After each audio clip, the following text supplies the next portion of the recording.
अगर आपने पिछला वीडियो नहीं देखा है तो उसका लिंक डिस्क्रिप्शन में और कमेंट सेक्शन में पिन है, पहले उसे जाकर देखें ताकि आपको यह वीडियो अच्छे से समझ आ सके। तो चलिए वीडियो शुरू करते हैं।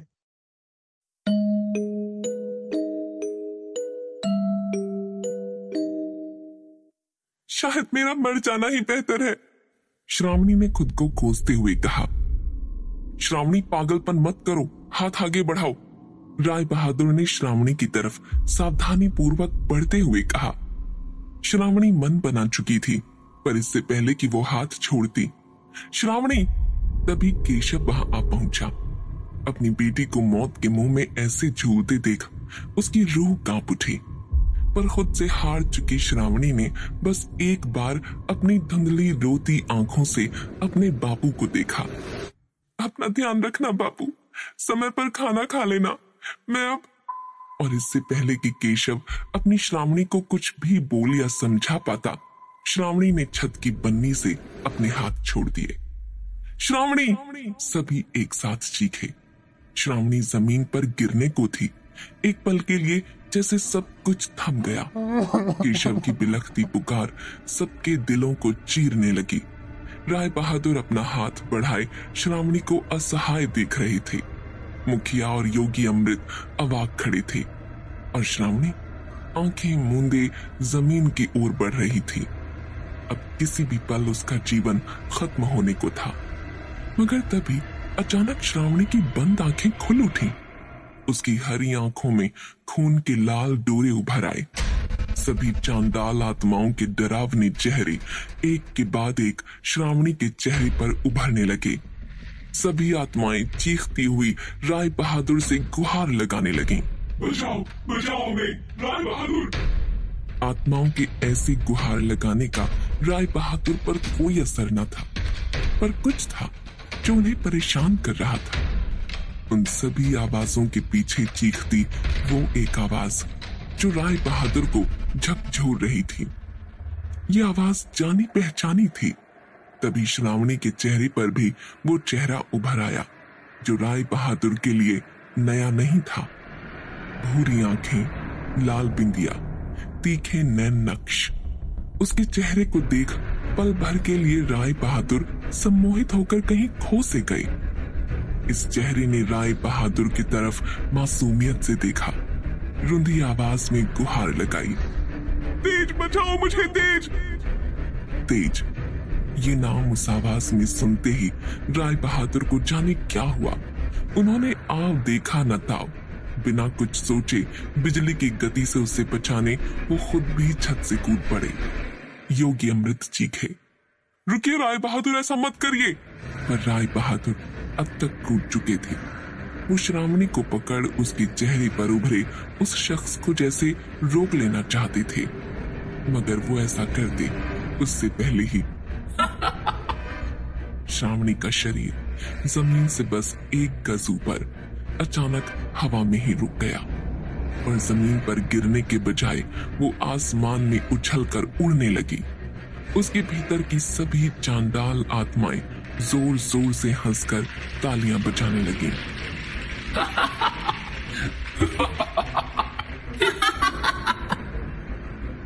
राय बहादुर सम्मोहन से बाहर आ पाते उससे पहले ही उनका शरीर धप से जमीन पर आ गिरा। उनके पूरे शरीर से खून की धाराएं बहने लगी।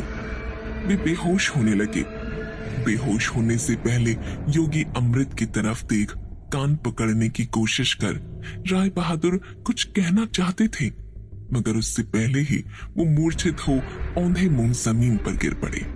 ये देख आसमान में झूलती आत्माओं ने दहाड़ते हुए कहा, कुछ नहीं होगा अब कान पकड़ने से राय बहादुर, गलती हो चुकी है।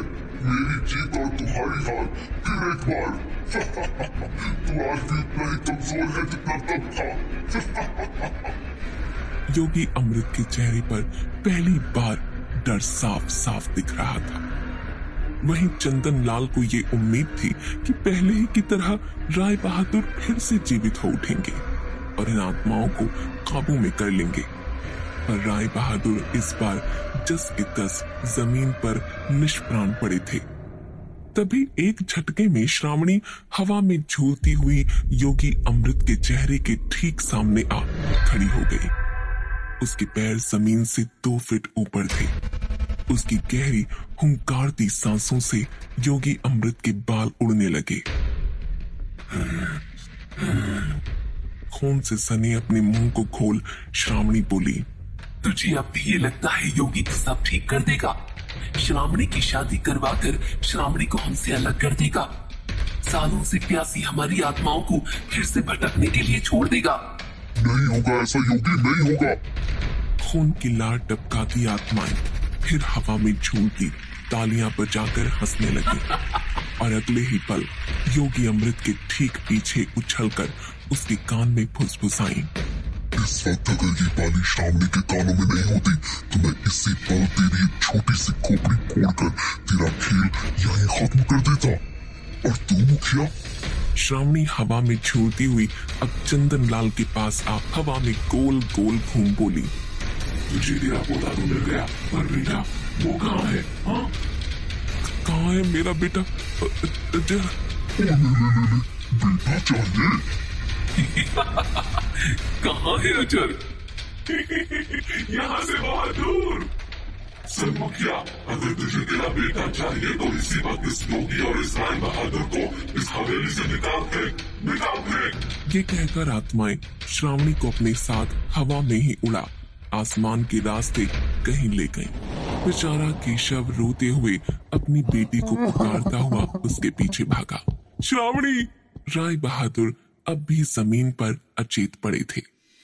चंदन लाल के दिमाग में आत्माओं की वो बात अब भी गूंज रही थी, अगर तुझे तेरा बेटा चाहिए तो इसी पर। जिसे तोड़ते हुए योगी ने इस बार तेज आवाज में पुकारा, चंदन लाल! चंदन लाल का ध्यान टूटा। जल्दी से एक तुलसी का पत्ता, मेरा झोला और पानी लाओ। मगर राय बहादुर ने कुछ किया क्यों नहीं? ये बेहोश क्यों है अब तक? चंदन लाल ने पूछा। योगी अमृत ने गंभीर होकर कहा, क्योंकि वार इस बार उनके शरीर पर नहीं मन पर हुआ है। और श्रावणी, कल तो हमें उसे लेकर हवन भी और उसे वो हाथ उड़ा ले गई। वो आत्माएं बेशक राय बहादुर के जादू से बंधी किसी को खुद नुकसान नहीं पहुंचा सकती, पर श्रावणी को हमसे दूर करके शादी को टालने की पूरी कोशिश कर रही हैं। आसमान की ओर देख योगी अमृत फिर बोले, ये रात बहुत भारी होने वाली है चंदन लाल। मुखिया तुरंत योगी अमृत का झोला, तुलसी और पानी ले आया। योगी अमृत, राय बहादुर को तो आप ठीक कर देंगे, पर श्रावणी, उसे हम कैसे ढूंढेंगे? योगी अमृत ने अपने झोले से दिव्य औषधि निकाली और उसे तुलसी के साथ कूटते हुए बोले, इसका हल राय बहादुर हमें अचेत होने से पहले ही बता चुके थे। बेहोश होने से पहले राय बहादुर के कान पकड़ने को याद करते हुए योगी अमृत बोले, वो बाली, राय बहादुर की उस बाली के जरिए हम श्रावणी का पता लगाएंगे। आत्माओं का असर ब्रह्म मुहूर्त में कम हो जाता है चंदन लाल, मगर तब तक श्रावणी को उन आत्माओं के घेरे से अकेले निपटना होगा और इस बाली को अपने से दूर होने से बचाना ही होगा। पर ब्रह्म मुहूर्त मतलब 4 बजने में तो अभी भी पूरा 1 प्रहर यानी 4 घंटे बाकी है योगी अमृत। चंदन लाल ने चिंतित होते हुए कहा। भेड़ियों की भूखी चीखों से श्रावणी को कुछ होश आया। जो कुछ उससे आत्माओं ने कुछ ही देर पहले करवाया था, उसे वो कुछ भी याद नहीं था। उसका सिर दर्द से भारी था। जैसे तैसे खुद को उठाते हुए श्रावणी खड़ी हुई तो पाया कि वो गांव से बहुत दूर किसी घने काले जंगल में अकेली खड़ी है। उस सन्नाटे में उसे महसूस हुआ कि जैसे आसपास खड़े काले रंग के ये अजीब और अनदेखे ऊंचे घने पेड़ उसे घूर रहे हों। काले पेड़ों से छनकर आती चांदनी में एक अजीब सा तनाव था। आसपास कोई इंसान तो दूर, हवा तक का नामो निशान न था। श्रावणी ने सहमी आवाज में पुकारा, बापू, बापू, कोई है? पर कोई जवाब नहीं आया। श्रावणी ने अब डरते हुए अपने कदम बढ़ाए, मगर जैसे ही उसने पैर आगे बढ़ाया, उसका पैर पत्तों से ढके किसी गड्ढे में जा पड़ा और श्रावणी संतुलन खो वहीं गिर पड़ी। ऐसा लगा मानो कोई गड्ढे के अंदर से उसका पैर खींच रहा हो। अपनी पूरी ताकत झोंक कर श्रावणी ने पैर बाहर निकाला, पर ज्यों ही पैर बाहर निकाला, श्रावणी ने पाया कि उसका पैर खून के लाल रंग से सना है। उसके पैर से पस टपक रहा है। वो गड्ढा जानवरों के खून और पस से भरा हुआ था। ये देखते ही श्रावणी को उल्टियां शुरू हो गईं, पर उसकी उल्टियों में भी एक अजीब नीला चिपचिपा पदार्थ निकलने लगा। ये सब देख डर से श्रावणी की रुलाई निकल आई। बाबू! और डर और थकान से श्रावणी की बोझिल पलकें अब आंखों को ढकने लगी थीं। पर तभी पेड़ों के पीछे कुछ सरसराहट सुनाई दी। कौन है वहां? पास पड़ी लकड़ी को उठा श्रावणी ने सिहरते हुए पूछा, लेकिन कोई जवाब नहीं आया। उल्टा सरसराहट अब और तेज हो गई, जैसे पेड़ों के पीछे कोई पायल पहने भाग रहा हो। मैंने पूछा कौन है, देखो मेरे पास मत आना। श्रावणी का थका शरीर अब जवाब दे रहा था। उसके हाथों से डंडा अपने आप छूट गया। खड़ा रहना भी उसके लिए दूभर हो रहा था। उसका शरीर झटके से पीछे एक पेड़ पर टिक गया। उसकी पलकें बंद होने लगी, लेकिन उसी वक्त पेड़ों की ओट से वो लोरी सुनाई दी जो श्रावणी को बचपन में उसकी मां सुनाती थी। सो जा मेरी ललनी, चांदनी रात में आएगा एक सपना, जिसमें होगा वो सब जो चाहेगी तू, खुशियों की दुनिया, हाँ गुड़िया पाएगी तू, मीठी सी नींद में मिश्री सा एक सपना। आवाज जितनी मीठी थी उतनी ही डरावनी भी। कौन है? श्रावणी ने आंखों को पूरी ताकत से खोलते हुए पूछा। इस बार दूसरे पेड़ की ओट से जवाब आया। मेरी ललनी, भूल गई अपनी इस माँ को? माँ? नहीं माँ। श्रावणी की आंखें चमक उठी। उसे लगा जैसे उसकी माँ सच में वहां आ गई हो। वो तो सालों पहले मर चुकी थी। नहीं भूली? हाँ। अच्छा, तो फिर आई क्यों नहीं मुझसे मिलने? जा, मैं तुझसे बात नहीं करती। नहीं माँ तुम कहाँ हो? श्रावणी ने चारों तरफ अपनी धुंधली नजर दौड़ाकर पूछा, पर इस बार कोई जवाब नहीं आया। श्रावणी ने फिर पुकारा, माँ कहाँ हो तुम? लेकिन इस बार जवाब में केशव की गुर्राती आवाज आई। कहा था ना मैंने उस राय बहादुर से दूर रहना, फिर क्यों गई उसके पास? श्रावणी कांप उठी। बापू? श्रावणी को कुछ समझ नहीं आ रहा था। क्या करूं अब मैं? नाक कटवा दी तूने मेरी। हाय, एक ही रास्ता है अब मेरे पास, मरना होगा मुझे, मरना ही होगा। बापू नहीं। क्या करूं? चाकू से अपना गला रेत लूं या जहर खा लूं? अरे मेरी ही बेटी जब मेरा कहा नहीं सुनती, लेकिन फिर जीऊं ही किसके लिए? मरना ही होगा मुझे। श्रावणी चीख उठी। नहीं। तभी श्रावणी के कंधे पर धीमे से किसी का हाथ आया और उसके कानों में फुसफुसाहट हुई। नहीं चाहती ऐसा तो फिर उतार फेंकी वाली। डर के मारे श्रावणी की धड़कनें रुक गईं। वो पलटी, पर पीछे उसके बापू नहीं, वही काला पेड़ था जो गुस्से से गुर्राकर केशव की आवाज में फिर बोला, निकाल फेंक ये बाली श्रावणी, वरना मुझे मरना होगा। पेड़ की छालों और टहनियों से श्रावणी पर इंसानी खून टपकने लगा। श्रावणी का पूरा शरीर खून से लाल हो गया। श्रावणी पीछे हटी। आज तक अपने भीतर की सभी आत्माओं की उसने सिर्फ बातें सुनी थीं। आज पहली बार वो खुद उनके सामने थी। कौन हो तुम? क्यों मेरा जीवन नर्क बना रखा है तुमने? चले जाओ, मुझे अकेला छोड़ दो।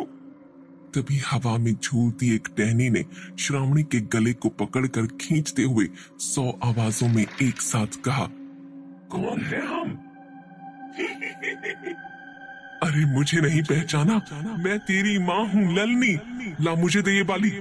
मैं तेरा बापू हूँ बेटी, ये बाली मुझे दे दे।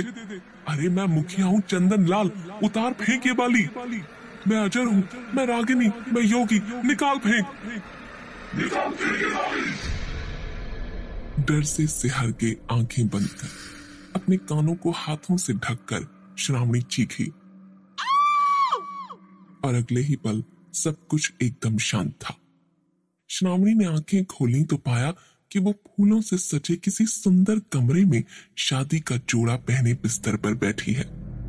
पास बैठी राय बहादुर ने अब उसका चेहरा अपनी ओर कर उसके चेहरे पर ढका घूंघट उठाया।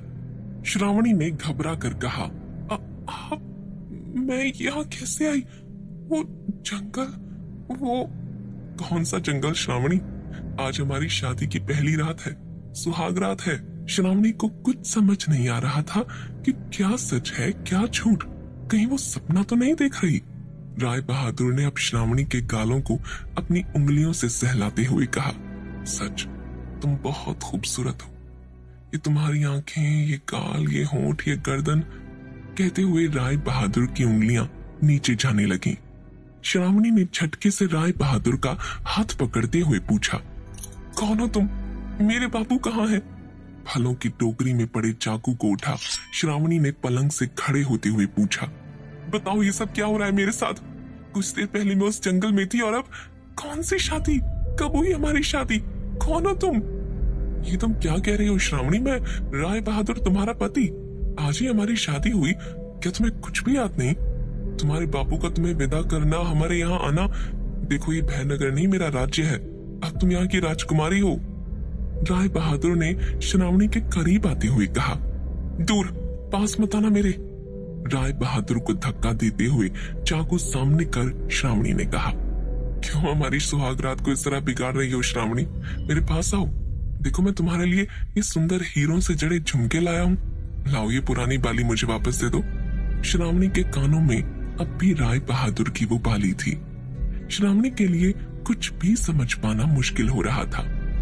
राय बहादुर इतने प्यार से उसके लिए तोहफा लाए थे और वो किस सोच में खो गई? लाओ दो मुझे वो बाली।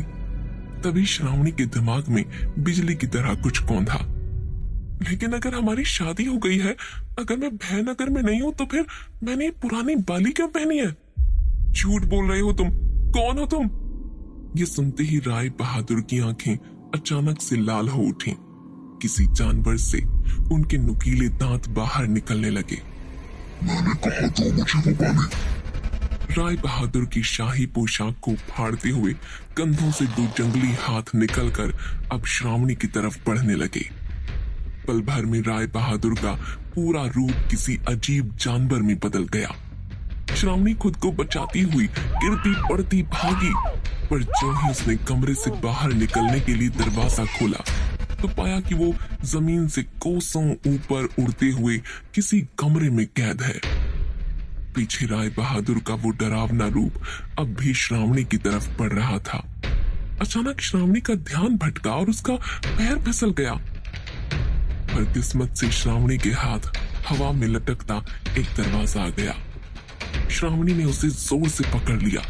वो अब जिंदगी और मौत के बीच झूल रही थी। तभी वो जानवर वहां पहुंचा और अपना हाथ बढ़ाते हुए बोला, ऊपर आ जाओ मेरी धर्मपत्नी।